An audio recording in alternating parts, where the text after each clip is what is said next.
So behind me is a chalkboard filled up with physics equations. But I'm not at a school, I'm actually at a pharmacy. Kin passes by children with fevers, adults getting treatment for diarrhea, and all sorts of first aid care on her way to class. Her summer lessons are taught in the back of a makeshift pharmacy inside a modern-day concentration camp for Muslims. Like her peers, Kin is a Rohingya, part of Burma's dark-skinned minority that suffers under government persecution. Her house was burnt down during an outbreak of ethnic violence between Buddhist Rakhines and Muslim Rohingyas just 2 years ago. Now, living inside an internment camp for displaced persons, Kin and her Muslim counterparts have no access to real medical care. She's ready to change that. She studies 15 hours a day, sun up to sundown, to feed her dream. What do you want to be when you grow up? What do you want your profession to be? So that sounds like a lot of school.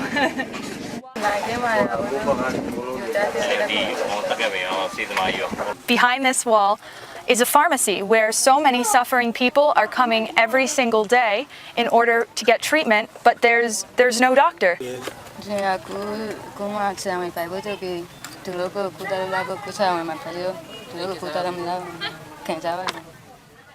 Top of her class, Kin's mother says her daughter works non-stop to achieve her goal of becoming a doctor.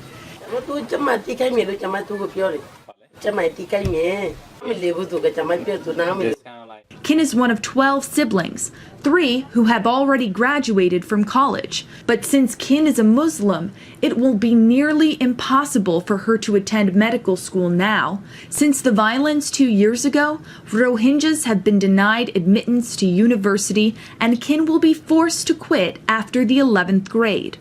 But she isn't the only one with an impossible dream. I meet Tin Aung Lei, an 18-year-old boy on the outskirts of a funeral.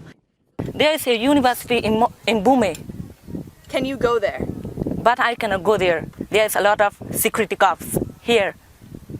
If I go there to learn university, they shoot me.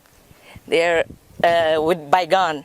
Tin writes his name and age proudly in English. His school closed down after authorities forced him to move into the camps. There is no original school to learn ours. Okay? So how we can learn temporary school? But Kin and Tin are lucky. Their education has been cut short much later in life. In most parts of the camp, approximately 1 in 3 children go to school consistently. Those that do don't always get the education they need. Anwa is a vibrant 10-year-old girl eager to sing to me from her book. She attends a madrasa, meaning school in Arabic. Since many schools closed down after the Buddhist-Muslim violence broke out in 2012, madrasas have been popping up all over the Muslim internment facilities. There are over a dozen in the Rohingya camps we visited. We stopped by one to speak to a Wahhabi leader running a temporary school. Wahhabis are considered to be proponents of a radical, more conservative offshoot of Islam, so we were interested in hearing about what the children learn there. What sort of things are they taught here? Ahmed Hussein listed a number of subjects: Urdu, Burmese, Arabic, grammar and language, teachings from the Quran, but no secular subjects, no math or science. 40 years ago, the school used to be made up of 20 students and 1 teacher, or Mulana. The school now has 350 boys in attendance and 30 to 40 Mulanas. And it certainly doesn't hurt that the tuition for students is free. Are they receiving fundraising money from anywhere outside of Myanmar? The Wahhabi denied he received any funding from neighboring Muslim countries. It's all in Myanmar, he said. Though, since it sits inside the camps, the madrasa does receive food donations from neighboring countries. When he talked about his feelings toward the U.S., the Wahhabi said he is grateful for the gifts from the United States. After all, he said, Muhammad teaches us to receive all charity, even that of our enemies.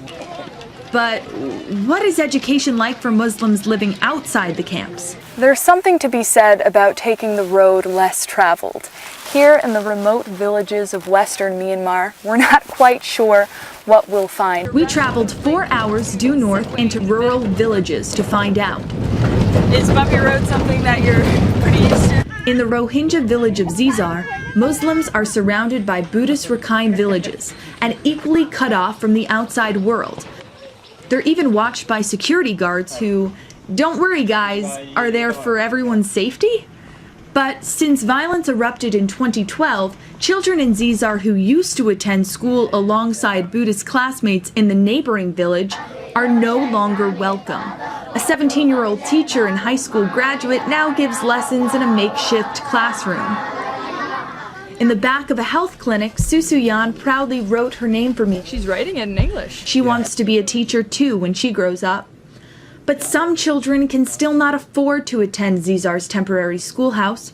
Gultaz Begum spends the equivalent of $3 on food a day on her family of 5. She could never send her 3 children to school.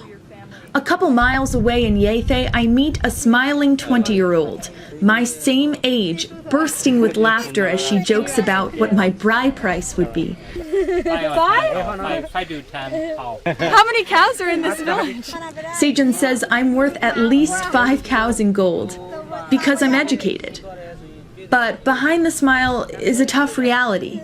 Sejun's house was burnt down 2 years ago in a riot that killed about 60 of her neighbors, many of them children, hacked to death. She's hoping to send her 2 daughters to school, but she herself had to quit at age 10 after her father died because she couldn't afford to pay the bills. And Sejun's not the only one. Back inside the Rohingya camps in Sitwe, I discover Maung Maung Lay playing on the outskirts of a graveyard. If the 12-year-old boy cannot find a way to raise 10,000 jet, about $10, he'll be forced to quit the 6th grade. I ask him how much he's raised, and he pulls out a few crumpled notes, earned by doing chores for neighbors.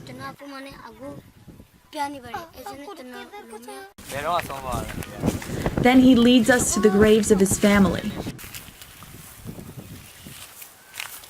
What is he putting?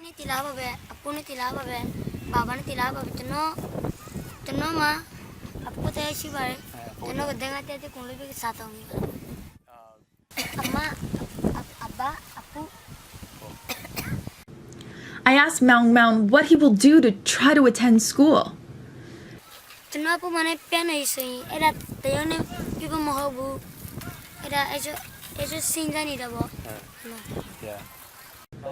These are the faces of young Rohingya Muslims all trying to figure out a way to education. But if parents die of poor health care, their child has no income to pay for school. If there are no jobs, a mother cannot afford to send her daughters to school. If you deny Muslims the right to attend university, they cannot continue to grow. How do Rohingya feel here? They want to speak, but they cannot speak. Education, it's not just a good idea, it's a human right. Inside the Rohingya camps and in more remote rural villages, it's being taken away from a population simply because they're Muslim.